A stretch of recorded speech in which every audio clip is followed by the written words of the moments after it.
Smile, Emily, this is our legacy. Those were my father's words as he raised a glass at my launch party, right before I watched him slip white powder into my cocktail. My own father and my mother? She just stood there, nodding, like it was perfectly normal to poison your 26-year-old daughter in front of Silicon Valley's elite. Do you know what betrayal feels like when it comes dressed as a celebration? It's a glass of champagne you're too scared to drink. It's the sick smile of parents who would rather bury you than let you outshine their golden child. And when I tell you what happened next, how the glass meant for me ended up in the hands of someone I loved even more, you're going to wish you could reach through this screen and rip it out of hers. If you've ever felt the sting of being dismissed, belittled, or betrayed by the very people who were supposed to protect you, don't hold back. Drop me a "I feel you" in the comments, because you're about to see just how far my family's cruelty went. I never thought I'd see my father do something like this, but there I was, standing in the middle of my own launch party, watching Robert, my father, slip something into my drink. He thought no one would notice. I noticed. The glass in his hand sparkled under the neon lights, but something in my gut twisted. I should have been focused on the party, on the product I'd spent months building, the room full of tech elites from the Bay Area who had come to cheer me on. But my eyes were drawn to him, Robert, my father, a man who had always been distant. Too distant. I adjusted my blazer, the cold glass of the penthouse window pressing against my palms as I steadied myself. The San Francisco skyline twinkled in the distance. I could hear the music, the laughter, but my heartbeat was all I could focus on. It was erratic, nervous, like a system under stress, about to crash. I watched Robert, his graying hair combed neatly, his fingers working with practiced ease as he dumped a white powder into my cocktail.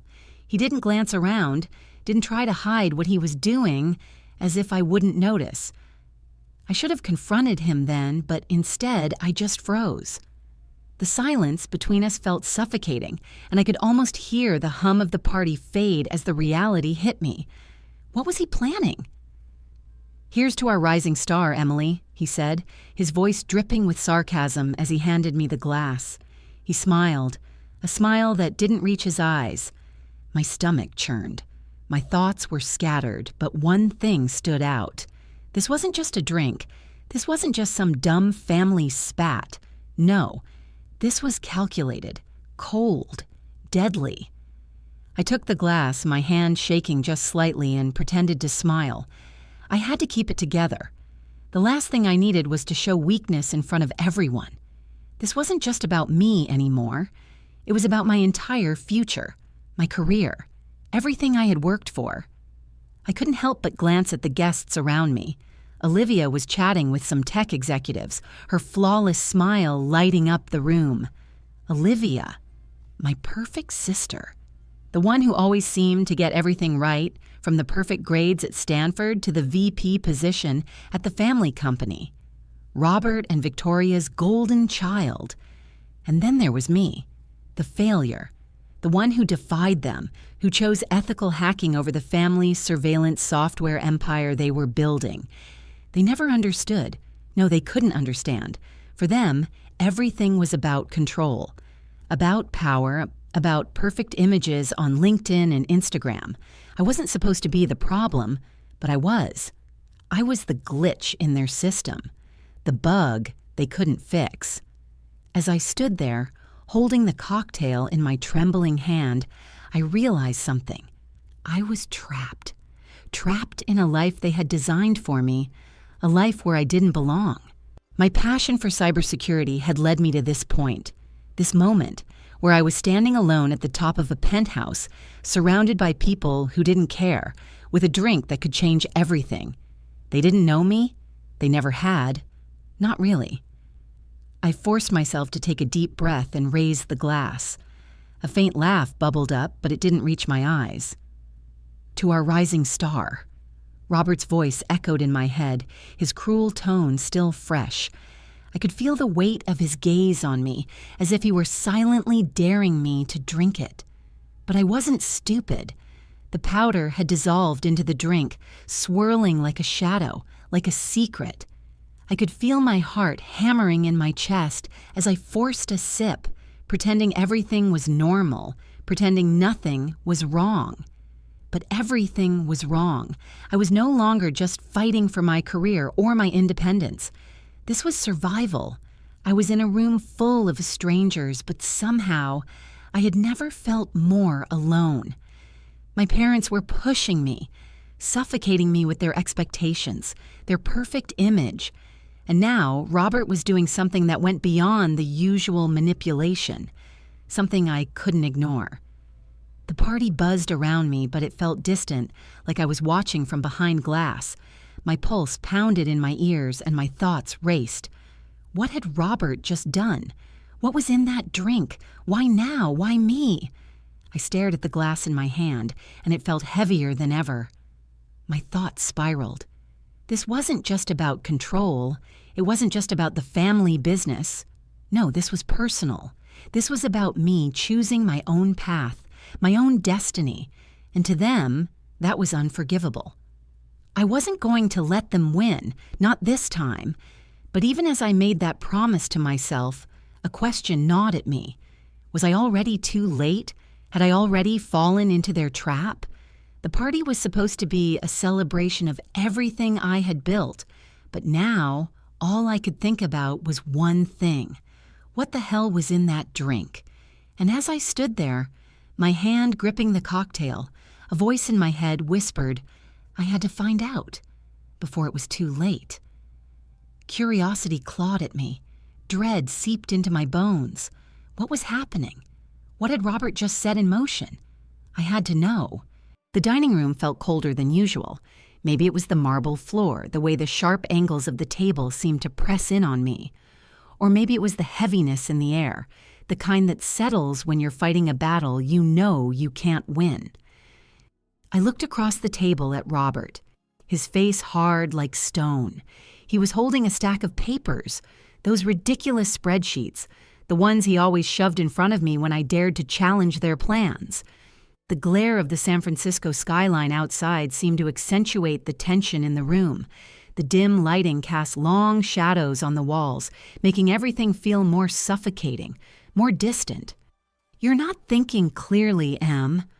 Robert's voice cut through the silence, sharp like a broken wire. This whole ethical cybersecurity thing, it's just hippie tech nonsense. It doesn't fit with the business. Our empire is built on real software, real data, not some idealistic fantasy. His words were like daggers. I wasn't prepared for how they would hurt. I wasn't just fighting for a job or a future anymore. I was fighting for the very idea of who I was, what I believed in. You can't just give up everything we've worked for. Victoria's voice was softer, but there was that same relentless pleading in it. She had tears in her eyes, but I knew it wasn't because she cared about my future. It was because she was afraid of losing her perfect family image. Family duty, she whispered, as if those words were the magic key to my compliance. Her tears made my stomach twist.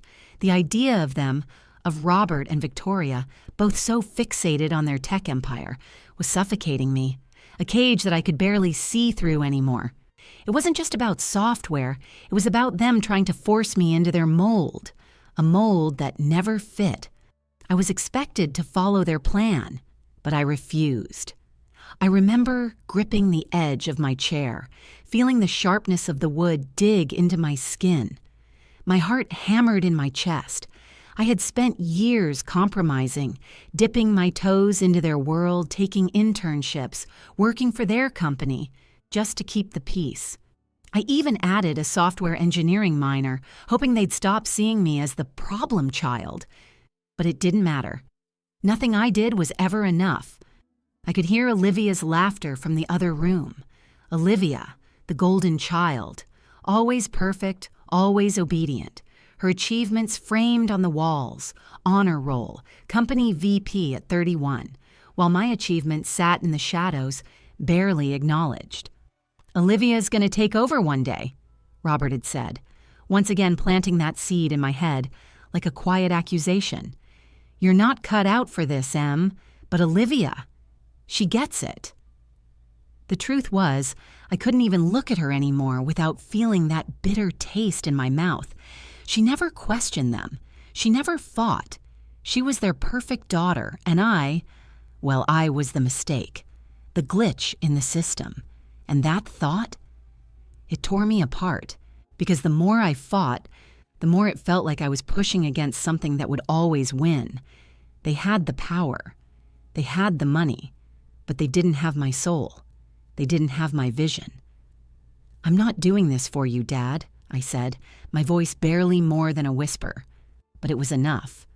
Enough for them to hear the crack in my tone. Enough to make Robert's eyes narrow in that way he did when he was about to hit below the belt. "You'll come around, Em. It's just a phase," he said, dismissing me with a flick of his wrist. "We all go through it." Just a phase. It stung. His words were meant to belittle me, to make me feel like nothing, to make me question my path. They were trying to erase everything I was fighting for. "Family first, always," Victoria echoed, her words an unspoken command. I could feel the weight of it all pushing down on me. Family first, always. But where was I in that picture? Where was my voice? My choices? My dreams? The walls in that dining room felt like they were closing in on me. The cold, sterile space, the gleaming floors. It all felt wrong. Like I was stuck in a loop of their expectations, watching the same script play out over and over again. I was caught in their code, unable to break free. But I would. I had to. The pressure was unbearable. My chest tightened as I stared down at the papers in front of me. Detailed plans for a new software rollout. Robert's plans for the company's next move. It felt like an algorithm, a predetermined path. A life mapped out for me without me ever having a say. I could almost feel the anxiety building like a virus inside me, making my hands tremble as I reached for my water glass. But I wasn't going to let them win. Not like this. I wasn't going to be just another cog in their machine. I glanced up at Robert, and there it was again. That dismissive look. The same look he'd given me my whole life. He didn't see me. He never did. But I wasn't invisible anymore. I wasn't going to hide in the shadows of their success. I was done being their problem child. I was ready to break free. And as I stood up from the table, my heart racing, I made a promise to myself. I would hack my own path. Every choice they had debugged, every plan they had written for me, I was going to break it all. I wasn't going to be part of their perfect system anymore. I was going to rewrite my own code. I could feel the anxiety spike again, that tightness in my chest. The tension was unbearable. Their love. Was it love? Or was it just another trap? I wasn't sure, but I was getting closer to finding out. I had to break free. I had no other choice. The low hum of my laptop filled the small, cluttered apartment, barely cutting through the silence that wrapped around me like a heavy blanket. Papers were scattered across the table, empty coffee cups pushed aside in the chaos. The dim light from my desk lamp cast long shadows across the room, accentuating the mess. But I wasn't focused on the clutter. I was staring at the screen, my heart racing as the words in the encrypted email started to come together. It was from Grandma. Grandma.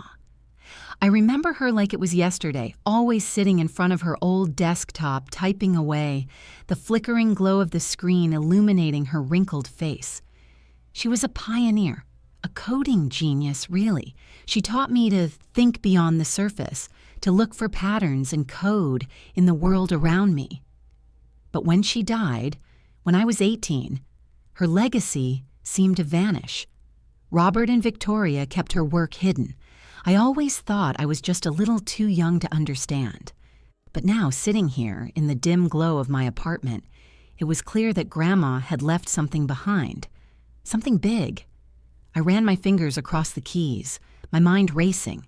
I was decoding something she had left for me, something that was going to change everything. Her words echoed in my mind, her warning from years ago. Break free before it's too late. You'll need this. They'll try to take it from you. I never understood what she meant at the time, but now, staring at this email, I could feel it. The weight of her warning, the urgency in her voice. She had known. She had known what was coming. The email wasn't just sentimental. There was something more. An encrypted message. A $10 million crypto wallet waiting for me to access once I graduated. A part of her world she had locked away for me. I could almost hear her voice as I decoded the final part of the message. She'd always been ahead of her time, creating a blockchain wallet that would be impossible to hack or trace. But what if that wasn't the only secret she was hiding? I leaned forward, staring at the string of characters on the screen. Each line of code felt like it was pulling me deeper into something far darker than I'd ever imagined. Something that had been hidden from me for years. Grandma's legacy wasn't just about money. It was a digital fingerprint, a map that led to a hidden truth, a secret tied to the very company my parents ran. Robert and Victoria had always insisted their tech empire was above reproach, that they were doing the world a service. But this was different. I could feel the hairs on the back of my neck standing up. The pieces were falling into place, but the more I uncovered, the more I realized how much danger I was in. The crypto wallet was just the beginning. There was something buried in the code, something bigger. My stomach twisted with unease, and then I remembered something. The lawyer's office, 3 months ago. The cold, sterile room, the sharp click of the door shutting behind me. Robert's face had been ashen, his knuckles white as he gripped the table. I had been sitting in front of the lawyer trying to make sense of all the legal jargon. But the one thing that stood out in my mind, the one moment that kept replaying, was when the lawyer had looked at Robert and said, "The wallet's locked, Robert. Emily gets it after graduation." The look on Robert's face had said everything. He was furious. I hadn't understood it at the time. I thought it was just about the inheritance, about him being angry that Grandma had left something for me. But now I knew better. He was scared, and for good reason. If anything happened to me, the money and whatever digital secret Grandma had hidden would go to them, to Robert and Victoria, and they would do whatever it took to get their hands on it. The cold reality hit me like a slap to the face. They knew. They knew about the wallet. They knew about the secret. And that's when the fear gripped me. What if Grandma's secret wasn't just some random digital asset? What if it was something tied to their business? What if it was something that could bring them down? I shuddered, pulling away from the screen for a moment. I needed to think, to breathe. But my mind was racing. Everything felt like a blur. Was Grandma's warning connected to this? Was this all part of some twisted game they had been playing with me? I closed my eyes for a second, and the tension in my chest tightened.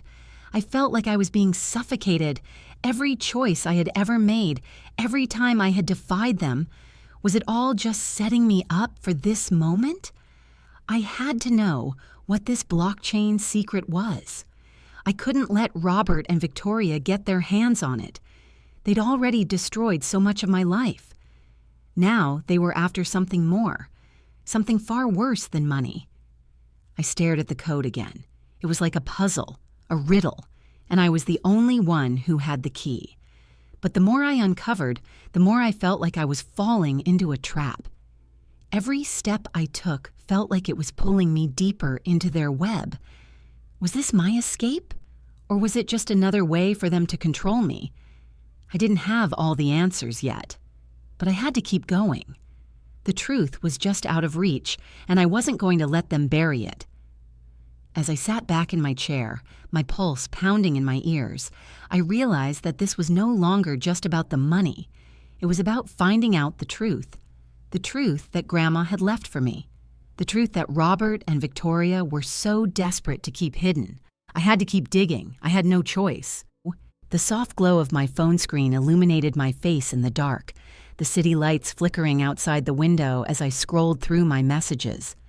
The apartment was eerily quiet, save for the faint hum of the refrigerator in the kitchen and the low buzz of the streetlights below.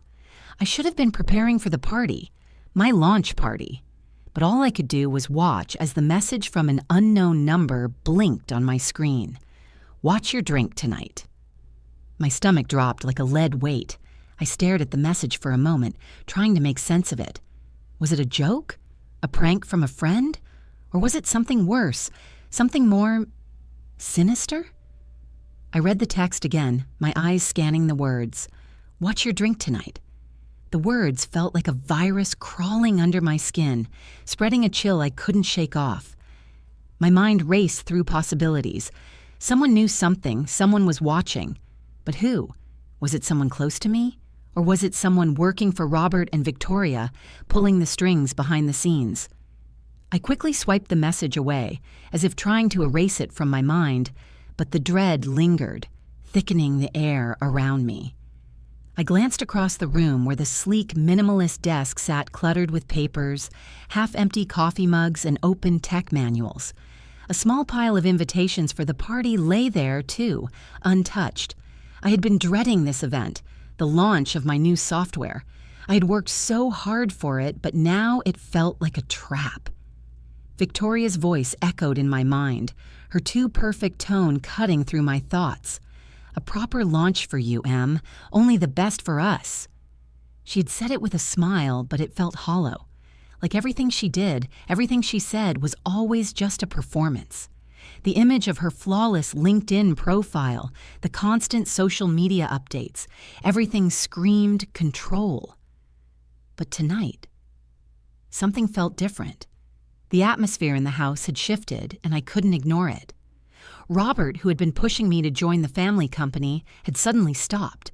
He wasn't pressuring me to take the position anymore, wasn't even bringing it up. That was strange. And Victoria? She was planning the event, but it felt more like a show than a celebration. It wasn't about me, it was about them, about appearances. I could feel the weight of it all pressing down on me, like I was standing on a tightrope, waiting for it to snap.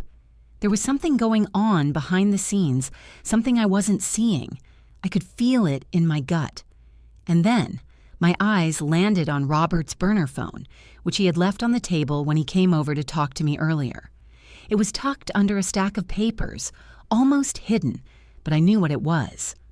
Robert had always been sneaky, always covering his tracks. This was no different. The phone had a different number than the one he used for work, a number he only used for, well, who knew what? His shady deals, his secret calls. The one thing I did know was that it wasn't meant for me to see. My thoughts were interrupted by another ping on my phone. Another message, this time from an unknown number. "Watch your drink tonight."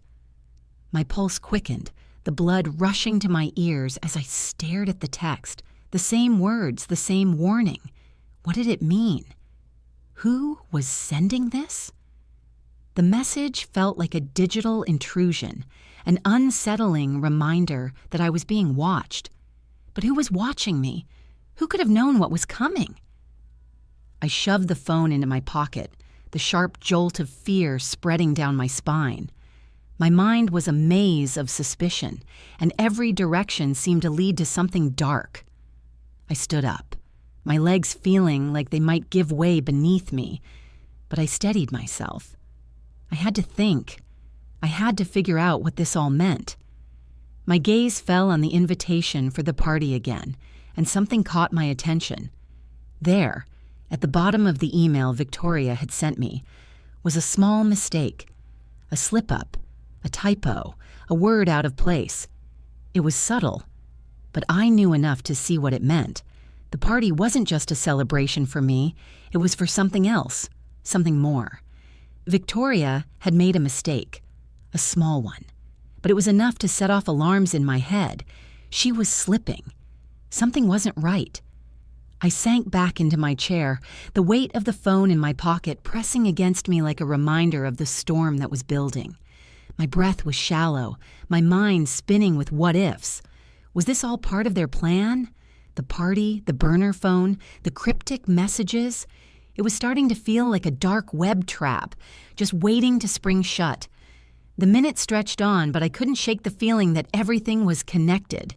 It was as if I had stumbled into a puzzle that I wasn't supposed to solve, and the closer I got, the more I realized that someone out there was pulling the strings. Someone wanted to keep me in the dark, keep me from seeing the truth, but I wasn't going to let them. The text echoed in my mind. Watch your drink tonight. It was a warning, but a warning from who? A friend? A foe? The more I thought about it, the more I realized one thing. Someone knew something, and that someone wasn't just warning me. They were telling me that it was already too late.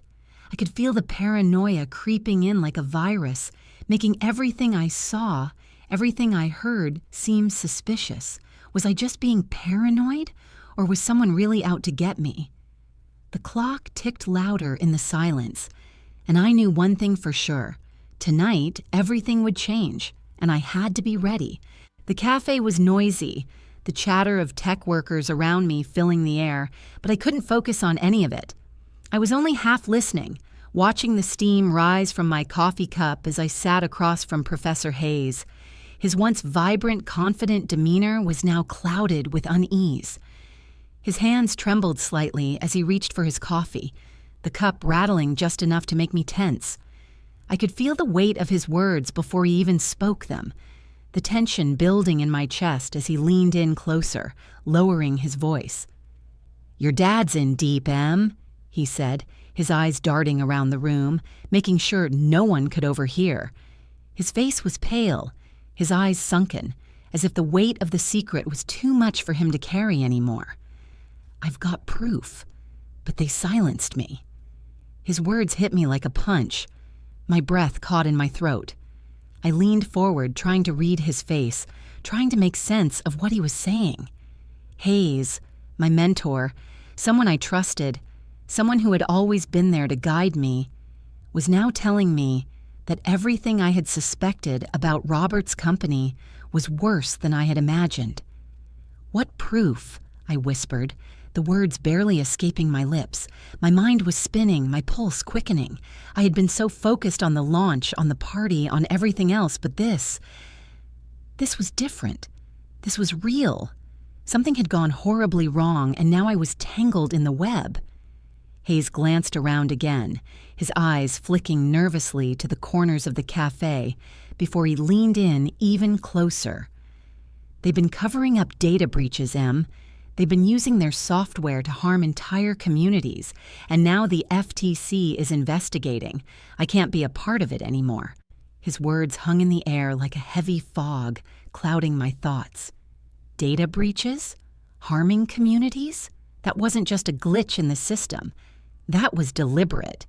And my father, Robert, had been behind it all. I could feel my stomach turn as the reality of it all sank in. But there was more. The fear in Hayes' eyes, the way he was speaking. This wasn't just about me or the software. There was something else, something deeper, something that had him terrified. He reached into his jacket pocket and pulled out a small USB drive, slipping it into the palm of my hand. "This has everything," he said in a whisper, his voice shaky. "Everything you need to expose them. But I can't do it, Em. I can't risk my life anymore. They've already threatened me once. I've seen what they'll do." I stared at the USB in my hand, my heart racing. This was the proof I needed, the proof that could bring Robert and Victoria down. But Hayes was right. This wasn't just about a few bad decisions. This was about something much bigger. And the more I thought about it, the more I realized that this was a fight I wasn't ready for. Not yet. Before I could respond, Hayes glanced over his shoulder again, and I followed his gaze. In the corner of the cafe, just above a stack of papers on the counter, I noticed something that sent a chill down my spine. A small, blinking red light. A hidden camera. I froze, my blood running cold as the realization hit me. They were watching. Not just me, not just Hayes, but everyone in this cafe. I had been so focused on the conversation that I hadn't seen it, hadn't noticed the subtle surveillance. But now that I had, I couldn't unsee it. Hayes's face was pale, his eyes wide with fear as he caught me staring at the camera. They know everything, Em. They've been tracking me for months, watching every move I make. I tried to warn you, but I wasn't strong enough to keep fighting them. My breath caught in my throat. My mind raced. Who else was watching? Who else was involved? Was Robert behind this? Was he the one pulling the strings? Hayes seemed to sense my panic, and he reached out, grabbing my hand with a grip that was almost desperate. You have to be careful, Em. This is bigger than just your family's business. It's the whole industry. The power they have it's dangerous. And you're in the middle of it now. I pulled my hand away, my heart pounding in my chest as I stood up from the table. I couldn't sit here anymore. I couldn't breathe in this suffocating atmosphere, surrounded by secrets and lies. I had to leave. I had to go somewhere, anywhere, just to escape the weight of the truth. As I turned to leave, Hayes's voice stopped me. Don't trust anyone, not even me. His words were a whisper, but they felt like a warning shot. I didn't look back as I stepped out of the cafe. The air outside felt cool against my skin, but it didn't ease the tension that had settled in my chest. I was more exposed than I had ever been, and I had no idea who I could trust. Hayes had given me the proof, but he had also given me something else. The fear, the knowledge that I was now a target. The camera in the cafe kept flashing in my mind, the little red light blinking, watching, always watching. Who was behind it? Who was pulling the strings? And then I realized this wasn't just about me anymore. It was bigger than that. I was part of something far darker, something that could change everything. And I wasn't sure if I was ready to fight it. But I didn't have a choice. The launch party was just hours away, and something told me that it wasn't just a celebration anymore. It was a setup. I had to get to the bottom of this before it was too late. The San Francisco skyline gleamed outside my apartment window, the glass stretching like a wall between me and the rest of the world. I could see the distant lights twinkling, the early morning fog rolling over the city. It should have been a moment of triumph, my launch day, my big break. But instead, all I could feel was a creeping sense of dread, like a weight pressing down on my chest. I stood in front of the mirror, adjusting the blazer I'd chosen for the launch. It was supposed to be empowering, professional. The way I looked today should have been a reflection of all the hard work I'd put in, but as I stared at my reflection, I didn't feel that pride. It felt like a mask. I took a deep breath, trying to steady my nerves. You've got this, I whispered to myself. I was ready, I had to be, but something was off. Something always seemed off when it came to Robert and Victoria. I checked my phone again, the bright screen lighting up the dim apartment. A message from Riley. Can't wait to see you. We're going to kill it today. I smiled at the text. At least they were supportive. Riley and Jordan, my friends, had always had my back. Their warmth felt like a soft blanket against the cold, tense atmosphere I was walking into. But the moment I stepped into the tech hub, that warmth started to fade. Victoria was already there, standing by the door, her smile plastered on like it always was. She looked me over, her sharp eyes scanning my outfit, judging it. That outfit's not LinkedIn ready, Em, she said, her voice sweet but biting. You want to make a real impression, don't you? I forced a smile, biting back the frustration that bubbled up. I had been through this before. Nothing was ever good enough for her. Not my career, not my choices, and certainly not the way I dressed. But it wasn't just her. Robert was there too, lurking in the background like a shadow waiting to strike. When he saw me, he didn't greet me with the warmth I'd hoped for. No, it was a cold, distant nod, his eyes scanning me like I was just another obstacle to overcome. "Let's wrap this up," he muttered, his voice low, barely audible, "before it spirals." His words froze me. Before it spirals? What the hell did that mean? What were they planning? I tried to ignore the pit that was forming in my stomach, the gnawing feeling that something wasn't right. I wanted to focus on the launch, on the work I had poured myself into, but the whispers between Robert and Victoria kept worming their way into my thoughts. I caught a glimpse of them whispering to each other, heads close, their voices too low for me to hear, but the tension in their words was palpable. I could feel it, the weight of their silent conversation pressing down on me like a physical force. They were talking about me, but what were they really saying? As I walked further into the room, Riley and Jordan were waiting for me by the stage, their faces lighting up when they saw me. Riley wrapped me in a quick hug, squeezing me tightly, as if to reassure me that everything would be fine. Jordan followed suit, his hug a little less tight but just as sincere. "Look at you, Emily," Riley beamed. "You're gonna blow everyone away." For a second, I allowed myself to feel a little lighter. Their support was the one thing that felt real in this fake world of tech events and corporate facades. But as the seconds ticked by, I couldn't shake the feeling that something was off. Robert and Victoria's cold reception, their whispers, the way they looked at me, it all felt like a carefully constructed performance. I glanced at the stage again, my stomach tightening. The event was just hours away and I had no idea what was coming. They had always expected me to play along, to follow their plan. But I wasn't their puppet anymore. I had a plan of my own. I had to keep going. I had to focus. I could hear Victoria talking again, her voice so sugary sweet that it made me sick. "This launch is going to be perfect for the family," she said, her eyes scanning the room. "Everyone will be so impressed." Impressed? By what? The facade? The perfect image they had spent years building? I felt the weight of their expectations crushing me. It was like a virus spreading, eating away at everything I'd worked for. They weren't just trying to control my career. They were trying to control me. And that whisper, "before it spirals," what did it mean? My heart hammered in my chest as I replayed those words. Were they planning something? Was the party, my big moment, just a setup? "Everything's fine," I told myself, trying to reassure my racing thoughts. But deep down, I knew something was wrong.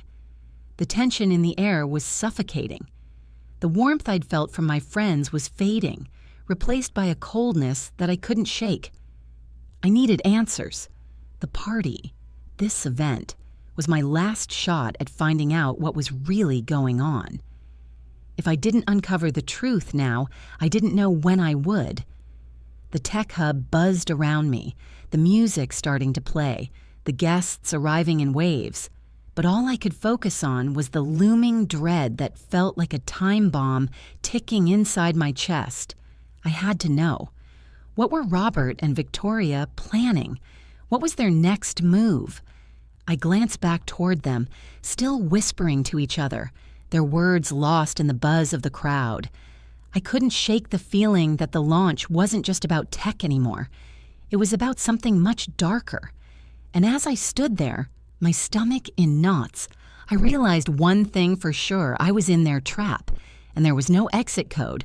The rooftop bar was alive with energy, neon lights flashing across the city skyline, the bass of the DJ vibrating through the floor. People were laughing, dancing, clinking glasses, the perfect image of celebration. But for me, it felt like a cage. Each beat of the music a reminder that I was trapped. I needed to get away, to breathe, to think. I slipped through the crowd, trying to disappear into the shadows. My heart was hammering in my chest, the anticipation building like a countdown. There was no way I could ignore what was happening. I had to find out what Robert and Victoria were planning. I had to. I ducked into a dimly lit staff corridor behind the bar, trying to steady my breathing. The noise of the party was muffled here, but my pulse was still loud in my ears. My hands were clammy as I pressed myself against the wall, trying to listen for any sign of them. And then I heard it. The unmistakable sound of Robert's voice. "This is the last chance, Victoria," Robert said, his voice low but sharp. I didn't dare move. My heart stopped in my chest. They were talking about me. "We have to move quickly," Victoria's voice followed, her words cold and calculating. "If she drinks this, we can blame it on food poisoning. The crypto wallet's ours, Robert, and we'll cover up the breach. It's perfect." My stomach dropped, a cold wave of dread washing over me. They were talking about poisoning me. They were going to kill me, frame it as food poisoning, and take everything from me. I peeked around the corner just in time to see Robert drop something white into my cocktail. The powder swirled in the liquid, the glass cloudy for a moment before it dissolved completely. I watched in frozen horror, the world around me spinning as the realization hit. They were going to kill me and frame it as an accident, just so they could secure the crypto wallet and cover up the data breach. I was barely breathing now, panic rushing through me like a flood. My brain was a whirlwind. What should I do? Should I confront them? Call for help? The party outside continued, oblivious to what was happening in this quiet corner. But then I saw it. Riley coming around the corner, eyes scanning for me. My heart leapt in my chest. This was my chance. I signaled to Riley, my finger moving urgently across my lips. I didn't need to say a word. He nodded, understanding immediately. He pulled out his phone, ready to record. As Robert approached with the glass, my heart raced. There was no going back now. I had to make a choice. I had to act. "Here's to you finally making us proud, Emily," Robert said, his voice dripping with venom, handing me the poisoned drink. His smile was sickeningly sweet, a mockery of celebration. "Just don't choke on it." The words sent a jolt through me, but I didn't hesitate. I switched the glasses in one swift motion, the glass with the poison cocktail now in my hand and Olivia's untouched drink in the other. I raised it in the air, my voice shaky but firm. "To my perfect sister, Olivia, cheers." The words felt like acid in my mouth as I toasted Olivia instead of myself. I had just switched the drinks, saving myself but risking Olivia. My heart hammered as I passed the drink to her, but I couldn't stop now. I had done what I had to do. As Olivia took the glass, I saw the horror flash across Robert's face. His smile froze, his eyes widening as he realized what had just happened. It was too late. The damage was done. I turned away quickly, my breath ragged as I tried to push the guilt down. I had just saved myself by condemning her, my own sister. I couldn't think straight. My mind was screaming at me. Had I made the right choice? Was I really any better than them? I had played their game, flipped the script, but at what cost? The party seemed to blur around me. Riley's voice was faint, his phone still recording as the chaos continued. People were laughing, unaware of the storm that was brewing just beneath the surface. The music thudded in my chest, but all I could hear now was my own voice repeating those words. "To my perfect sister, Olivia, cheers." My blood ran cold like a system crash. What had I done? As the minutes stretched on, I watched Olivia take a sip of the drink, her eyes lighting up at the taste, completely unaware. But I couldn't shake the feeling that I had just sealed her fate. The guilt weighed me down like 1,000 pounds. Was she going to collapse too? Was it too late to stop it? The party continued, but I couldn't feel the celebration anymore. It felt like a distant echo, a nightmare that was only just beginning. I glanced back at Robert. His cold eyes were locked on me now, his plans crumbling before him. His expression wasn't just anger, it was fear. And for the first time in my life, I realized that Robert and Victoria were just as scared as I was. But that didn't make what I had done right. It didn't make me any less guilty. I had to fix this. I had to find a way to make things right. But right now, all I could do was wait. Wait for Olivia to collapse. Wait for the storm to hit.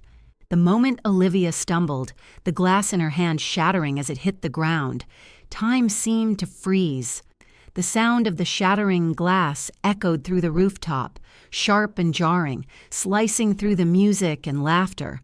I watched in horror as she swayed, her pale face tinged with an unnatural gray. Her body faltered, and for a split second, she looked like she was trying to steady herself. But then she collapsed, crumpling to the floor. A sickening wave of guilt hit me in the chest, like a punch I couldn't prepare for. My sister, the person I had just toasting to, was now lying on the ground, unconscious, while I stood there frozen. I snapped into motion, shoving past the crowd that had gathered around her, their faces frozen in confusion. "Olivia!" I screamed, but my voice was lost in the chaos. My breath was ragged, every part of me on high alert as I rushed to her side. Her skin felt cold against my hand as I pressed it to her forehead. My heart pounded like a DDoS attack, overwhelming and fast, and I could barely think straight. The sound of Olivia's labored breaths was the only thing I could focus on. She was fading. I could feel Robert's eyes burning into me from the edge of the crowd, his expression twisted in a mix of rage and fear. It was like watching a mask crack. For the first time, I saw his control slipping, but I didn't care. My sister was dying, and all I could think about was getting help. "Someone call an ambulance," I shouted, pushing my way through the people, my voice hoarse. But I already knew what was wrong. I didn't need the paramedics to tell me. The feeling in my gut, the sinking, icy fear, was confirmation enough. The seconds felt like hours. I could barely breathe, but I managed to pull out my phone, dialing 911, my hands shaking. "I need an ambulance to the rooftop bar. My sister, she's unconscious. She's been poisoned." "Poisoned?" the dispatcher asked, her voice robotic, but I could barely hear her over the pounding in my ears. "What kind of poison?" "I don't know. It's something in her drink. She drank my drink." The words felt like they were dragging themselves out of me, each syllable harder than the last. But it was the truth. She had taken the wrong drink. My drink. My mistake. My choice. I turned back to Olivia, feeling my pulse pounding in my temples. She wasn't responding.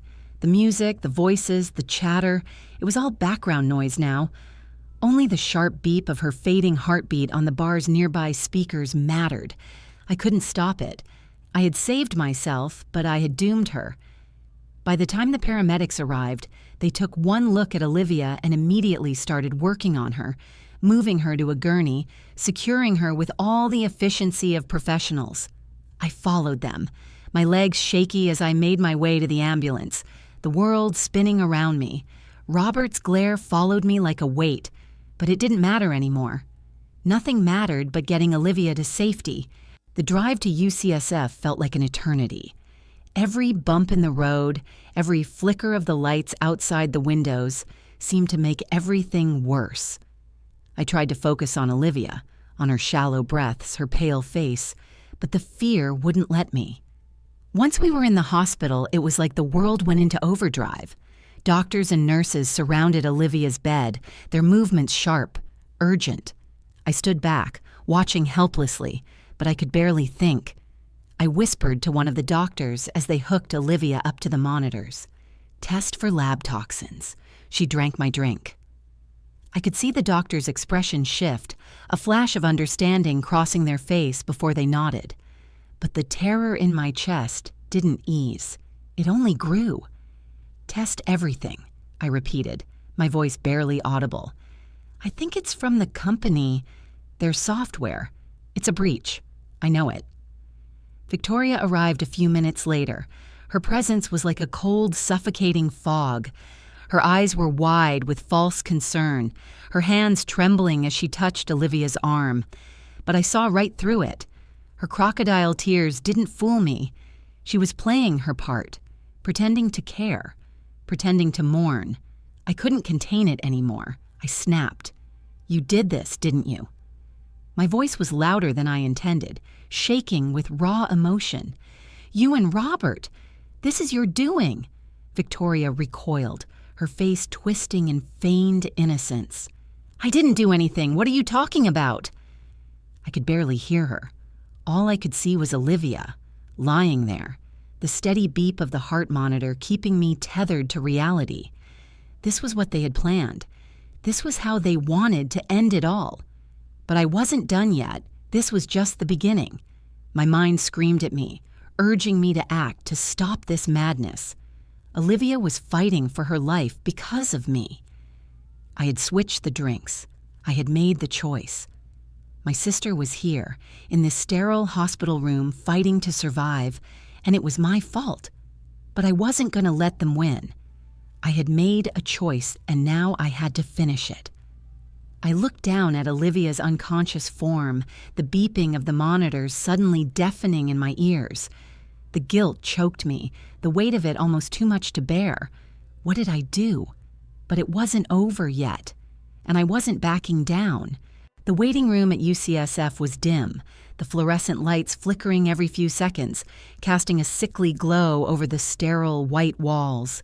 The air smelled faintly of antiseptic, and the hum of distant machines was the only sound that kept my mind from spiraling. I sat there, my laptop open in front of me, the code from Grandma's encrypted email filling the screen. I hadn't left the hospital all night, too consumed by what I was uncovering. Olivia was still unconscious, her condition uncertain, but there was no time to wait. I had to finish this. Riley's video of Robert spiking my drink played over and over in my head as I clicked through the blockchain code on the screen.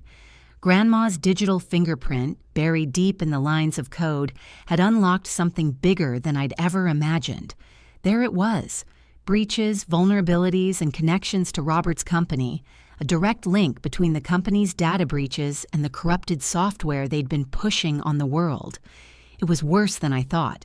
This wasn't just a bad business practice, it was a full-blown conspiracy.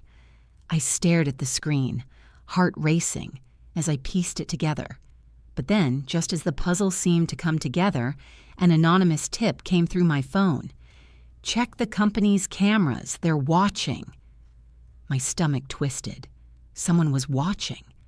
But who? Who could have sent this? Was it someone from the inside? Was it Robert or someone else with access to everything? My mind was racing, every possibility running through my head like a blur. I couldn't focus on the code anymore. My fingers trembled as I set the laptop aside and grabbed my phone. I quickly sent the video of Robert spiking my drink to the detective handling Olivia's case. I had to act fast. I couldn't let them get away with this. Moments later, a detective in a dark blue uniform approached me in the waiting room. His face was calm, but there was a fire in his eyes. "We've got the video," he said, nodding toward my phone. "But we need more. We need to tie this to the breaches. Real proof." I nodded, my throat tight.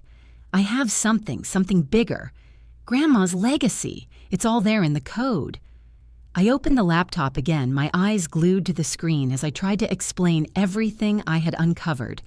But before I could finish, I felt a light touch on my shoulder. I turned to see Olivia, pale and shaking, sitting up in her bed, her eyes puffy from crying. "Em," she whispered, her voice hoarse. "I'm so sorry." I froze, heart slamming against my ribs. She looked fragile, broken, nothing like the sister who had always been the golden child. I stood up and moved to her side, taking her hand in mine. She squeezed it weakly, and I could feel the weight of her guilt. "I signed the papers, Em," she said, tears welling in her eyes. I didn't know it would go this far." I felt the blood drain from my face. The betrayal cut deep, deeper than anything Robert or Victoria had done. Olivia had been complicit, had signed those cover-up documents without ever truly realizing what she was doing. She was just as much a puppet as I had been, as we all had been. "Olivia," I whispered, my voice shaky. Why didn't you tell me?" She started to cry, the tears falling freely now, guilt and regret pouring out of her like a dam breaking. "I thought I was doing the right thing," she said between sobs. "I wanted to protect you, protect all of us, but I couldn't see how far they would go. I didn't know." Her words hit me like a sledgehammer. How many times had I been blinded by family loyalty? How many times had I allowed their manipulation to guide my choices? Olivia was no different. She had been trying to protect us. But in the end, she had only helped bury us deeper. I sat beside her, holding her hand tightly, the weight of it all sinking in. My sister, the one I thought had it all together, had been as much of a victim as I was. She was complicit, but she was also scared, just like I had been. The room felt too small, the air too thick.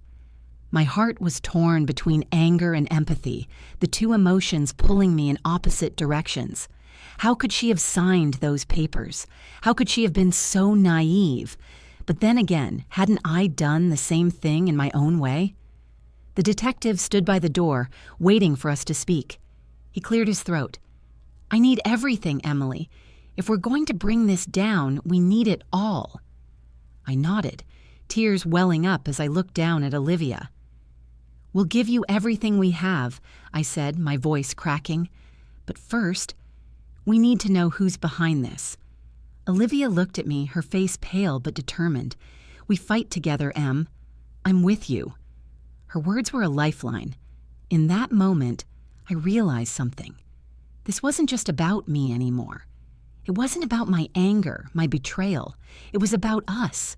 Fighting together, exposing the truth, and finally breaking free from the lies that had kept us chained.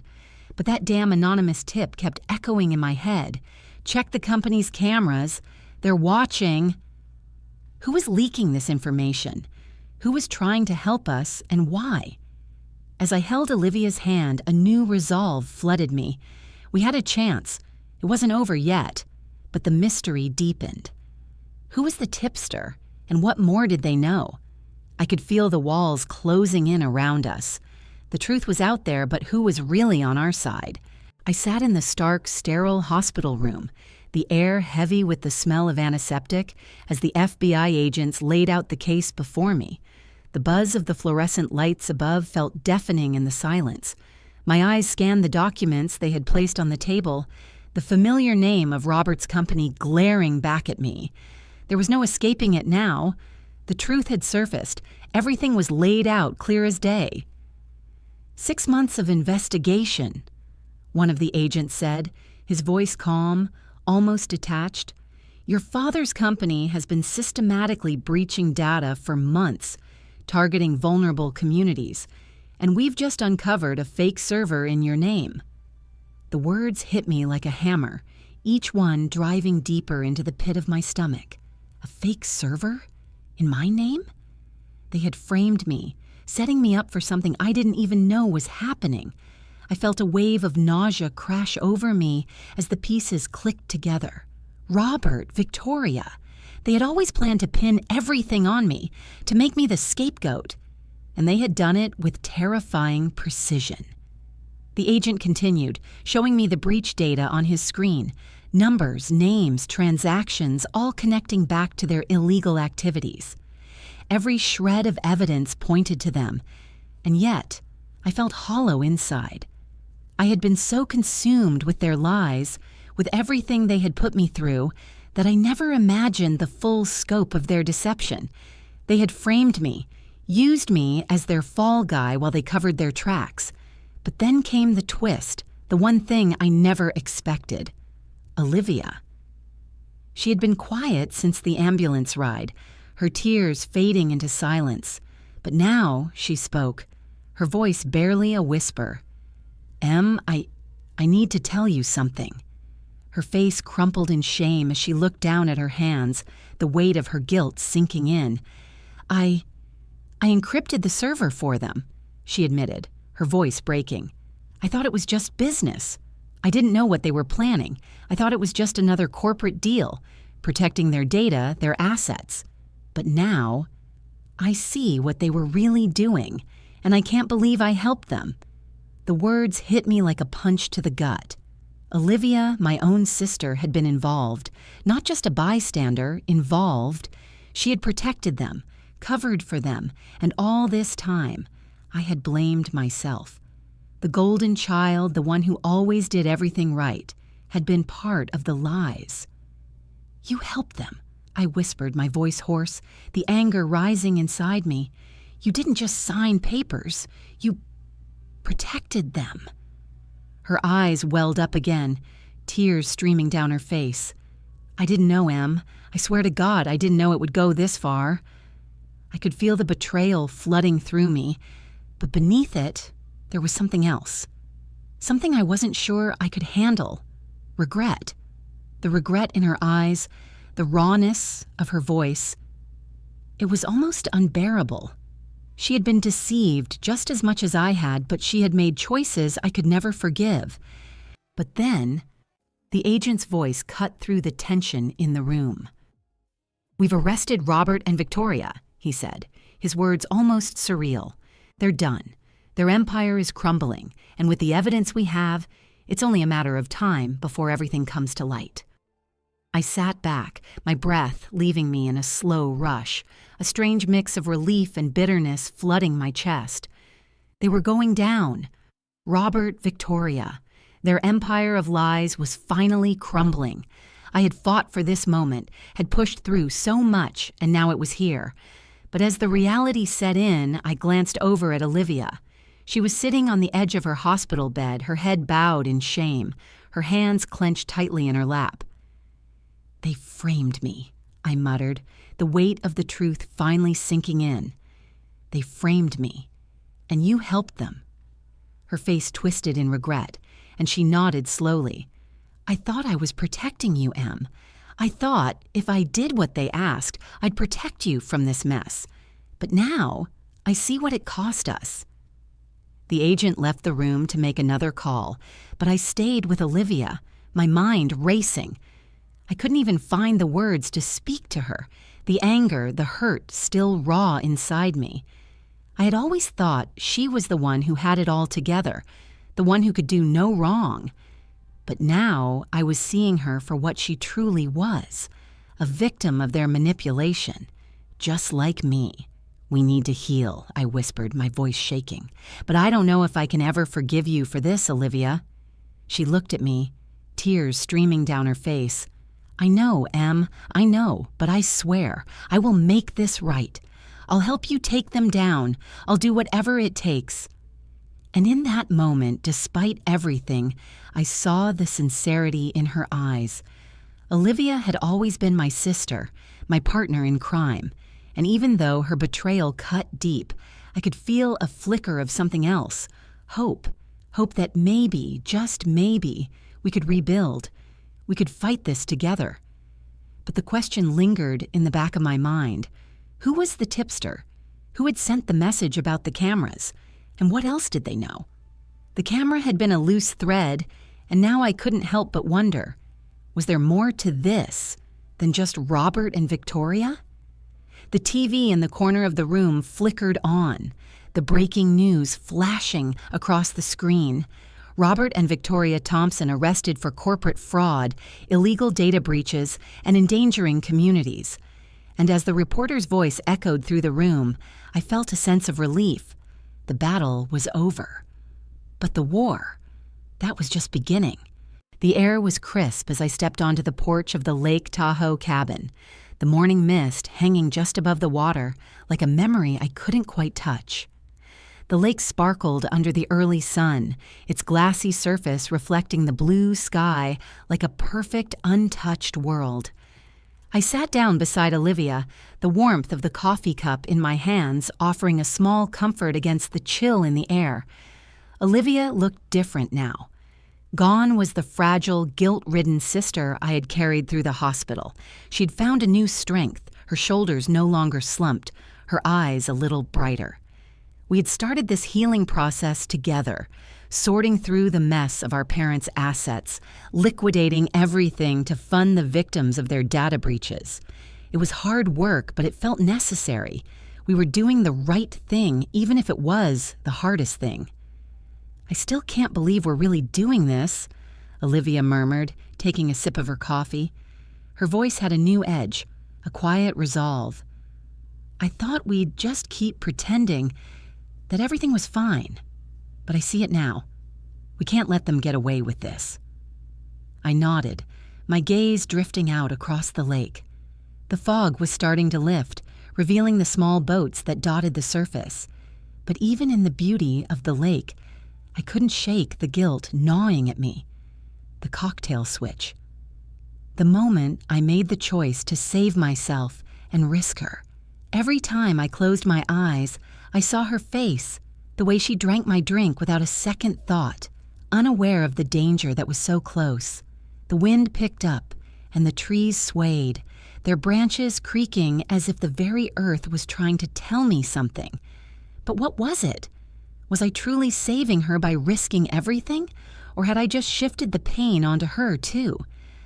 I heard Olivia's voice again, cutting through my thoughts. "You saved us, Em. I never would have had the courage to do this on my own. Grandma always believed in you. She knew you'd fight. And now, we're finally doing it. We're fixing things." Her words brought a lump to my throat. I hadn't realized how much I needed to hear that, how much I needed her to see that I was doing this for us. For both of us. I hadn't just saved myself, I was saving her too. But the guilt still gnawed at me. Every time I looked at her, I wondered if I had made the right choice. We'd spent the past few weeks going through our parents' belongings, finding ways to channel the money back into the hands of those they had hurt. Every sale, every transfer, felt like we were taking back control. But it wasn't enough. Nothing would ever be enough to erase what they had done. I stood up from the porch and walked back into the cabin, my mind heavy with the weight of everything. There, on the kitchen table, was the digital journal I had found in Grandma's crypto wallet. Her final words, her faith in me, were still there, tucked away in the pages, hidden like a secret I wasn't sure I deserved to know. I opened the journal, the familiar words on the screen lighting up as if Grandma was speaking directly to me. "Emily," it began, "you'll break their toxic code." Her words hit me with the force of 1,000 emotions. Break their toxic code. I had been trying to do that for so long, fighting against the web of lies, the manipulation. But I had to wonder, had I just perpetuated the cycle by risking Olivia? Was this really breaking the code? Or had I simply found a way to keep it going, to shield myself while hurting the ones I loved? I glanced back at Olivia, who was still sitting outside, looking out over the lake. She looked peaceful, but there was a quiet strength in her posture that hadn't been there before.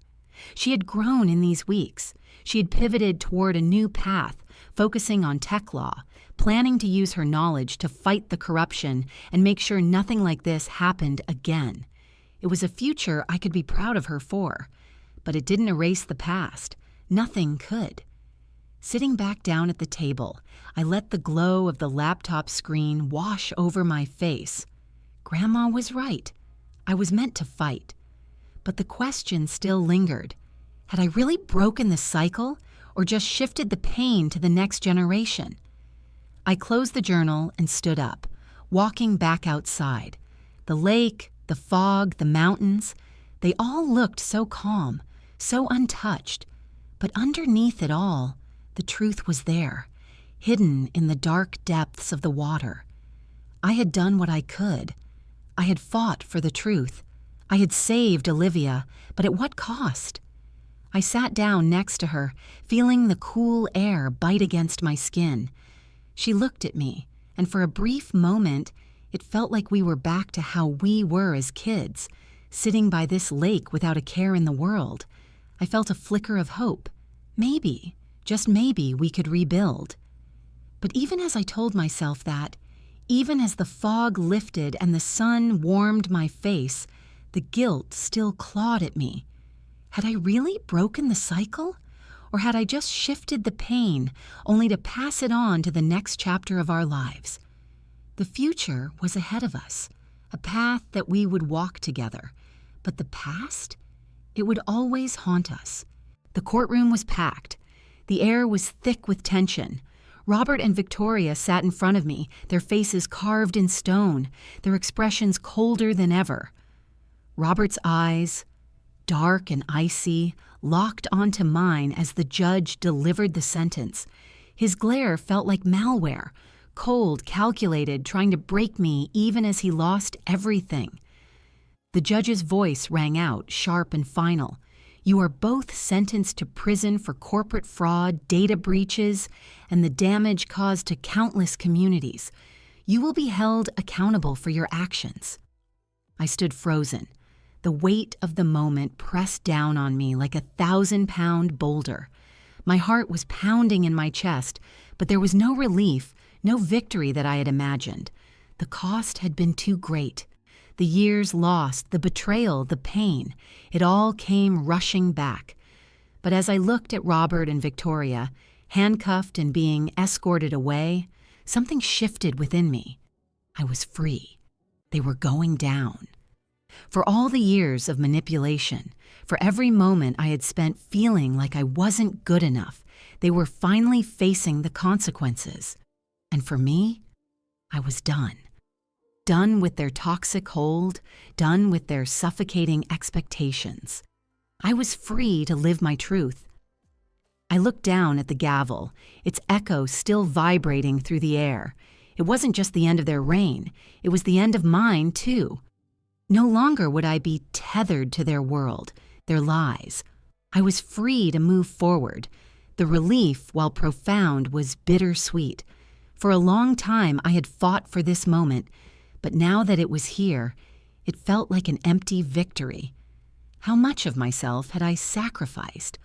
Was it worth it? But before I could dwell too much on it, the next chapter of my journey began to unfold. A few days later, I stood at a podium in front of a packed room at a cybersecurity conference. The atmosphere was electric, the walls lined with banners boasting the latest in data protection technology. The room buzzed with excitement, the screens flashing with information. Yet, amidst all the innovation and progress, what mattered most to me was the message I was about to share. I stood tall, facing the audience, my hands gripping the sides of the podium. I could feel my heart racing, my breath shallow as the weight of what I was about to say pressed on me. Riley and Jordan were in the front row, their faces filled with pride. Professor Hayes sat nearby, his calm presence a reminder that I wasn't alone in this. They were my chosen family, the people who had believed in me when I didn't believe in myself. I cleared my throat, trying to steady my nerves. This fight is bigger than just data, I began, my voice steady but my hands betraying me, shaking slightly. This fight is about control. It's about the people who think they have the right to exploit our personal data, to manipulate our lives for their gain. I paused, letting my words settle in the room. There was an almost palpable silence as the audience absorbed my message. This wasn't just about money. It wasn't about the breach itself. It was about reclaiming what was ours. It was about standing up against those who sought to control us, to take from us, without permission. As I spoke about the nonprofit I had started with the crypto wallet Grandma had left me, I could feel a fire ignite within me. This was more than a business venture. It was my mission. I wasn't just doing this for me. I was doing it for everyone who had been exploited, manipulated, and hurt by the same systems that had once controlled me. I would use my platform, my voice, to break the toxic cycle that had nearly destroyed me. When I finished speaking, the room erupted into applause. Riley and Jordan were on their feet, cheering, their faces full of admiration. My heart swelled with pride, but it wasn't about me. It wasn't about the accolades or the recognition. It was about the people I was fighting for. But as the cheers echoed around me, there was still a lingering weight in my chest. The betrayals, the mistakes, the choices I had made, especially the one that had nearly cost Olivia her life. Could I ever truly forgive myself for those? Did I do the right thing? Or had I just shifted the pain? I walked off the stage, the applause still ringing in my ears, and made my way to the back of the room. The San Francisco skyline stretched out before me, bathed in the golden light of the setting sun. The view was breathtaking, but it was also a reminder of everything I had fought for. The future was now within my grasp, but I couldn't help but wonder if it would ever be enough to heal the scars I carried. Grandma's words echoed in my mind, "Emily, you'll break their toxic code." And I had. It wasn't easy. It wasn't without sacrifice, but I had rewritten the code of my life. I had broken free. I took a deep breath, letting the moment settle within me. The past was behind me. The future was ahead. And for the first time in years, I felt like I could breathe. I turned to the audience one last time. "Ever cut toxic ties?" I asked, looking directly into the camera that had been recording the entire event. "What gave you the guts to do it? I want to hear your story. Share it in the comments below. We all have a story to tell." As I stood there, I felt a surge of empowerment. For the first time, I wasn't just living to survive. I was living for me, for my truth, and no one could take that from me. The chains that had bound me were gone. I was free, and now I could face whatever came next, because the truth, it was the ultimate firewall against toxicity.